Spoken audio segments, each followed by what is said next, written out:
Қарындастар, әдемі құлпырған айналайын менің қарындастарым. Мен өзімде 4 қыз тәрбиелеп өсіріп отырмын. Қыздарым мен үшін ең қымбатты менің алтындарым. Менің ең құнды өмірдегі жәдігерлерім. Артыма қалатын ізгіліктерім. Сол қыздарымның бақытты болу үшін күндіз түні әке ретінде не істесем екен деп ойланатын тұлғамын.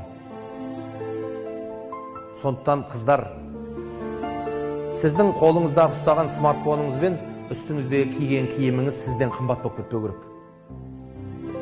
Қолыңыздағы смартфоныңыздың да беті тілініп қалмасын, бір жері сырылып кетпесін деп, небір қымбат материалдармен соны орайсыз.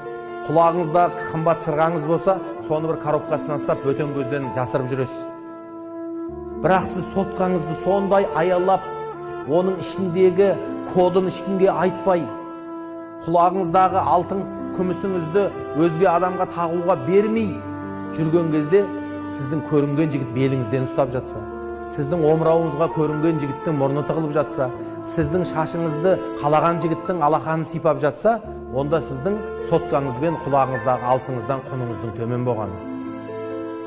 Өз қадіріңді өзің білмесең, сенің қадіріңді білу біре ме? Қазақтың қызы ол біздің ар ұятымыз бенен абыройымыздың өлшемі емес пе? Ауру астан, дау қарындастан деген халық едік бір кезде. Сондықтан қызға 40 үйден тыю деген сөз, қызды 40 үйден қылқындырып ұстау деген сөз емес. Қызға 40 үй боп қамқорлық көрсету, 40 үй боп қыздың бақытты болуына жол сілтеу, 40 үй боп қыздың бір бәлеге ұрынып қалмауын қадағалау деген сөз еді.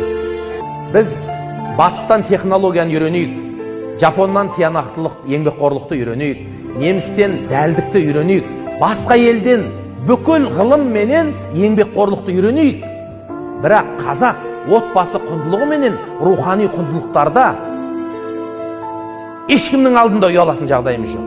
Қазақтың рухани құндылығы, қазақтың отбасылық құндылығы әлемге бренд қып шығара алатын біздің ұлы құндылығымыз ғой, бауырлар.